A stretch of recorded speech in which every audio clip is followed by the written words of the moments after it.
नमस्कार, मैं जितेंद्र चतुर्वेदी। जब सोशल मीडिया के तमाम मंच कॉकरोच पार्टी से भरे पड़े हों और अखबार के पन्ने इस बात पर खर्च किए जा रहे हों कि इस पार्टी का सरगना क्या करने वाला है, ऐसे समय में अरविंद केजरीवाल पर बात करना ज़रूर एक बारगी ठिठकाएगा और चौंकाएगा। लेकिन जिस तरह से केजरीवाल के चेहरे पर सिकन है और माथे पर चिंता की रेखाएं हैं, वो दरअसल ये बता रही हैं कि मामला जो है वो गड़बड़ है।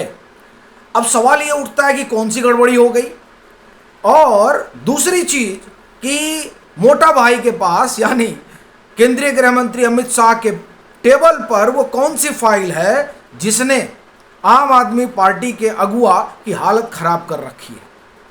यह प्रश्न बड़ा है और ऐसा इसलिए कह रहा हूं कि पीछे आईबी ने एक रिपोर्ट सौंपी थी, किसको? होम मिनिस्ट्री को। और उस रिपोर्ट के आने के बाद अरविंद केजरीवाल को सपने में इंटेलिजेंस ब्यूरो दिखाई देने लगा। तो ये जो रहस्य है वो क्या है, और क्या उसका ये जो कॉकरोच पार्टी वाले हैं उससे कोई लेना देना भी है? ये तमाम चीज़ें हम लोग समझेंगे और जानने की कोशिश करेंगे कि अरविंद केजरीवाल काहे इस कदर परेशान हैं। तो उसी पर एक एक करके बात करते हैं और शुरुआत उस आईबी की रिपोर्ट से करते हैं जिसने सनसनी फैला दी थी। वो रिपोर्ट जब एचएम को सौंपी गई, वो बड़ी मीटिंग थी जो होम मिनिस्ट्री में हुई थी, तकरीबन 15 से 20 रोज पहले की बात है। इस पर खबर भी हुई, ऐसा नहीं कि खबर नहीं हुई है, लेकिन आज उस पर बात करना बहुत ज़रूरी है। क्यों? क्योंकि अरविंद केजरीवाल को यूं ही नटवरलाल नहीं कहा जाता है, इसलिए चर्चा करना आवश्यक हो जाता है। वो जब रिपोर्ट आई तो उस रिपोर्ट पर बैठक हुई और उस रिपोर्ट में क्या पता चला? वो रिपोर्ट जो है वो सीधे तौर पर इस कॉकरोच पार्टी से जुड़ी हुई थी। क्योंकि जिस तरीके से सोशल मीडिया के मंच पर इसका असर बढ़ रहा था, वो जाहिर सी बात है कि किसी भी देश की सरकार के लिए एक चिंता का विषय हो जाता है, क्योंकि हम एक संक्रमण के दौर से गुजर रहे हैं।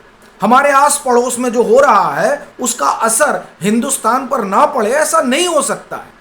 और फिर जिस तरीके से तमाम ताकतें इस बात में लगी हुई हैं कि किस तरह से नरेंद्र मोदी को हिला दिया जाए, तो उस लिहाज से भी पैनी नज़र रखना बड़ा ज़रूरी हो जाता है।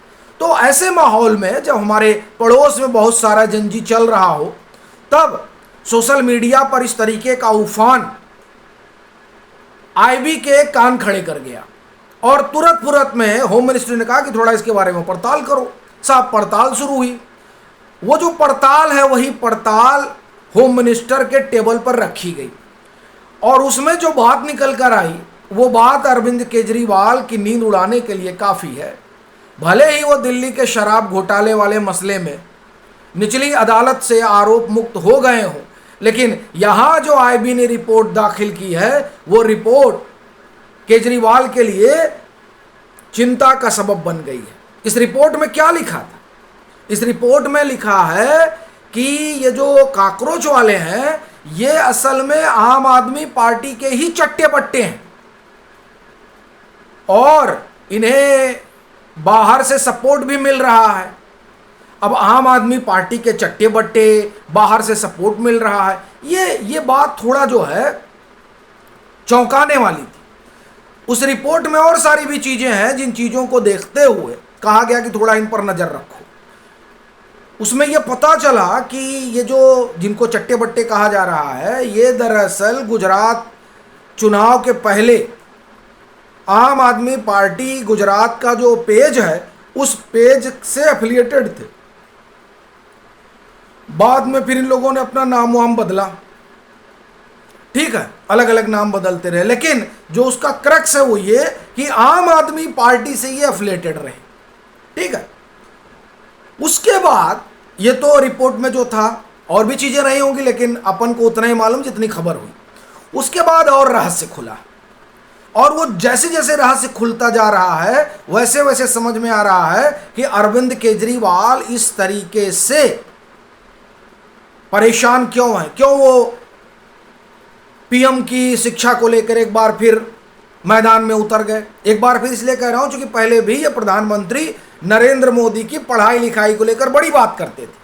तब इनको विधानसभा मिली हुई थी, चूंकि ये मुख्यमंत्री हुआ करते थे दिल्ली के, तो विधानसभा में खूब जो है ये चौथी पास राजा की कहानी सुनाते थे। सभी जान रहा था कि आप क्या कहना चाह रहे हैं, लेकिन बड़ी चीज़ ये थी कि विधानसभा में खड़े होकर बोल रहे हो तो डिफेमेशन का कुछ हो नहीं सकता है। लेकिन वहाँ से ये खूब अपनी खुन्नस और भड़ास निकाल रहे थे।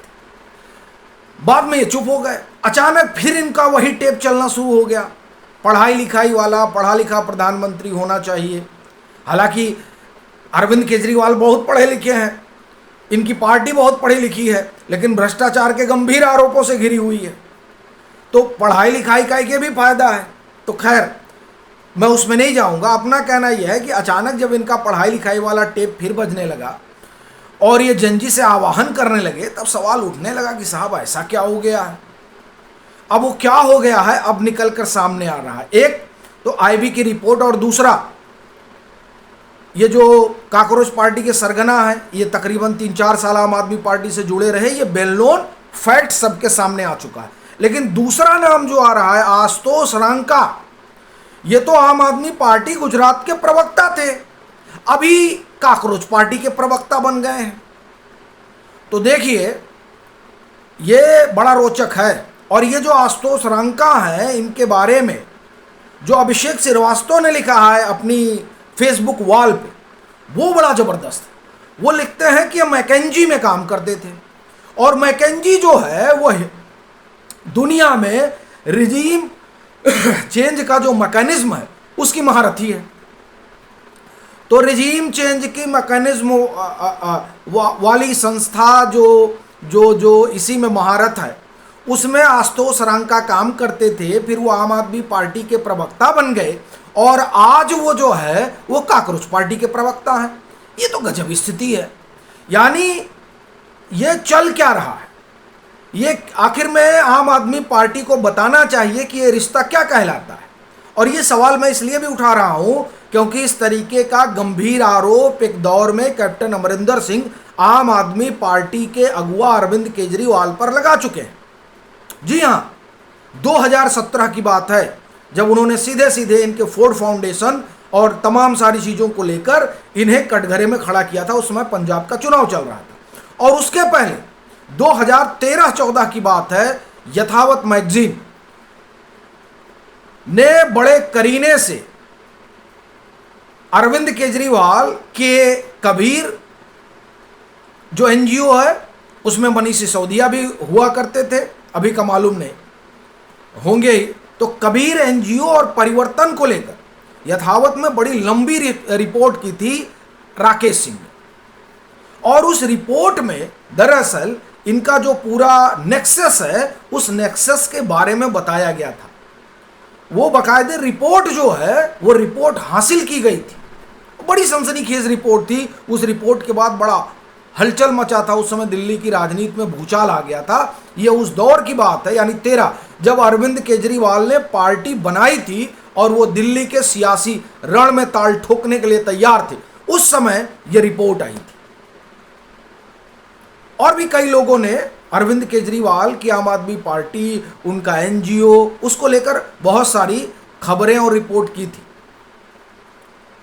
लेकिन फिर बाद में वो सारी चीज़ें आई गई हो गई। लेकिन अभी जिस तरीके से ये काकरोच पार्टी वाला मामला है, इस मामले में जो कुछ संपर्क और संबंध निकल कर आ रहे हैं, वो जाहिर तौर पर आम आदमी पार्टी के अगुआ अरविंद केजरीवाल को परेशान करने वाले हैं। चूंकि अमित शाह के पास आईबी की रिपोर्ट है और अमित शाह सुरक्षा के मामले में कोई कंप्रोमाइज नहीं करते। यहाँ देखिए, यहाँ मसला सरकार का नहीं है कि नरेंद्र मोदी की सरकार को एक हिलाने की कोशिश है। देखिए वो तो कोशिशें चलती रहती हैं। असली मसला यह है कि आप हिंदुस्तान में क्या करना चाहते हैं। बड़ी अच्छी लाइन अभिषेक श्रीवास्तव ने अपनी वॉल पर लिखी है, और वो जनजी को संबोधित करते हुए कि एक बार अन्ना के पीछे लोग खड़े हुए थे तो देखिए अरविंद केजरीवाल क्या निकले। अब दोबारा किसी के पीछे मत खड़े होइएगा, वरना पड़ोस में देख लीजिए इन लोगों के चक्कर में देश का दक्षिण लग जाता है। ये शब्द है अभिषेक श्रीवास्तव के।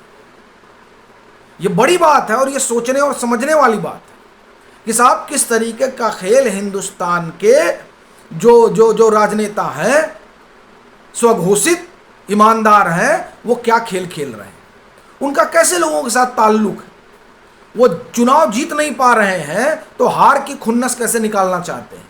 ये तमाम सारी चीज़ें, ये आशुतोष रांका हो, ये सौरभ दास हो, या फिर इनका विजेता दहिया हो, इन लोगों का जो पूरा मामला है उससे यही निकल कर आ रहा है कि किस तरीके से अरविंद केजरीवाल का इन लोगों से संबंध रहा है। क्योंकि आशुतोष रांका और जो काकरोच पार्टी के सरगना हैं वो तो आम आदमी पार्टी से ही जुड़े रहे, और इस पार्टी काकरोच पार्टी को लेकर आईबी के पास जो अपनी रिपोर्ट है, वो रिपोर्ट गुजरात आम आदमी पार्टी और राजस्थान आम आदमी पार्टी से इनका कनेक्शन, फिर आम आदमी पार्टी के जो का आला कमान है उस आला कमान से इनका रिश्ता नाता, ये तमाम सारी चीज़ें अरविंद केजरीवाल को परेशान कर रही हैं, क्योंकि मोटा भाई के पास सब कुछ मौजूद है।